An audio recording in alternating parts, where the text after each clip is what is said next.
All right, as we continue on Hannity, while President Trump continually fends off the resistance, the Clintons, you ever notice they seem to always get a free pass? Well, today, the Daily Caller reporting the FBI has raided the home of a whistleblower who testified they actually gave documents pertaining to the Clinton Foundation and Uranium One to a government watchdog. You want real Russia collusion, the real story with real evidence, real proof? Well, remember the Clinton State Department, multiple other agencies, they approved the transfer of 20% of U.S. uranium to that Russian company. And by the way, interest linked to the Uranium One deal gave millions and millions to the Clinton Foundation. And just today, Judicial Watch announced that they are suing for documents about the efforts by the Obama DOJ to shut down an investigation into the foundation. What about the foundation's silence on all their donations from the Saudis and other foreign governments that we have documented on this program? Hardly a peep from the mainstream media, any of this. Here with reaction, by the way, the host of Huckabee, Mike Huckabee, is with us. Fox News contributor Tammy Bruce is back with us.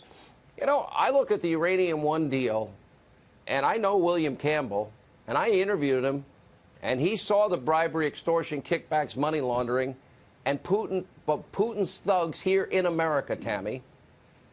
And Robert Mueller happened to be the FBI director at the time. He's getting the information. The sale went through, was approved. The money got kicked back. Not a peep in the media. No. Just like there's no peep in the media about the phony Russian dossier that Hillary paid for. Yeah. Why? Well, look, the system is established to protect. And for things like this. This is why you had such a sloppy system with the Hillary campaign. There's been such a level of protection that they haven't had to be careful. And suddenly, thank goodness, because of the American people and Donald Trump, that environment changed and they were unprepared. This has been going on, well, who knows how long, generations certainly, certainly through the 20th century. So the system is meant to do this. And it's, of course, it's a mutant kind of system that protects the bad guys.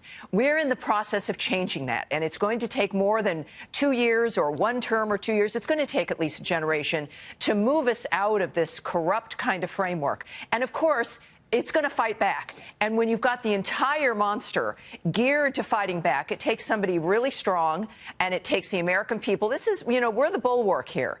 The legacy media has abandoned their job, and the American people are the ones now, through, thank goodness, the internet, new media, multiple modes of communication, cable television, that makes the difference. So we're going to be able to do it, but the communication framework is going to be different. For example, Governor, so you have all these people in the Senate Judiciary. I believe, whatever the charge, they believed it all. But they didn't say a word about the charges, not 36 years ago, about Keith Ellison, emotional and physical abuse. They all love the Clintons. We know all the allegations against Bill. They didn't say a word about Avenatti. He wasn't going to give Brett Kavanaugh due process and presumption of innocence. So it's not the issue they care about. It's the politics they care about. Just like here, Russia collusion, but not if it's Hillary's dossier, or Uranium One giving 20% of America's uranium to the hostile regime of Vladimir Putin. Thought Russia was so bad that they would want to join us and really get to the bottom of it. Well, this isn't about truth, justice, or the American way. This is about raw power and keeping it. And if you lose it, then get it back, even if you have to try to overturn the results of an election. And that's why it should be so very troubling. Sean, I don't think you or anybody else in America truly believes that Bill Clinton gave a speech that was worth $500,000 in Moscow, while his wife happened to be the Secretary of State. And then suddenly and amazingly, and coincidentally, it just happened that the Uranium One deal came through. FBI director was Bob Mueller. I don't think he's investigating that while he's got this incredible unit of Democrats that he's assembled to do investigation of Russia collusion. The real Russia collusion is seemingly going uninvestigated. All right, but Governor, and then you here's have the bottom Dean line. King. Yeah. But we're like an island here, bringing up news and information with evidence, something they don't have against Donald Trump. And yet it penetrates, and it penetrates. And I bet anything Mueller is going to use a sledgehammer to try and bludgeon in his report Donald Trump. Well, there's no doubt about that. But the one thing that has to happen is that the president has to appoint a permanent attorney general, not a temporary like Whitaker.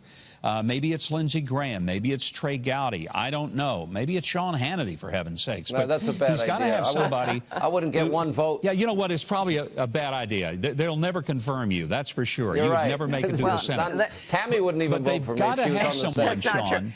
Look. They've got to have someone, Sean, who is going to be relentless, not in trying to be harsh to the Democrats, but trying to be fair to the truth and get to it no matter who it bothers. Let me add, because the person that is going to do the best job is going to be the person that the Democrats freak out about the most. This is why the Senate, as it exists now, the newbies coming in, even with Romney, we've got to make sure the president makes it clear to Mitch McConnell and every other senator in the Republican Party that this matters, that his next attorney general must be confirmed, that they cannot allow the Democrats to muck up the waters and change this framework. Everything is at stake because the person who's right for that office and every appointee of the president is going to upset people, specifically because they intend to clean house. And that's what's important here. All right, guys, great analysis. We'll stay on it. We'll do their job. Eventually, hopefully, the truth comes out.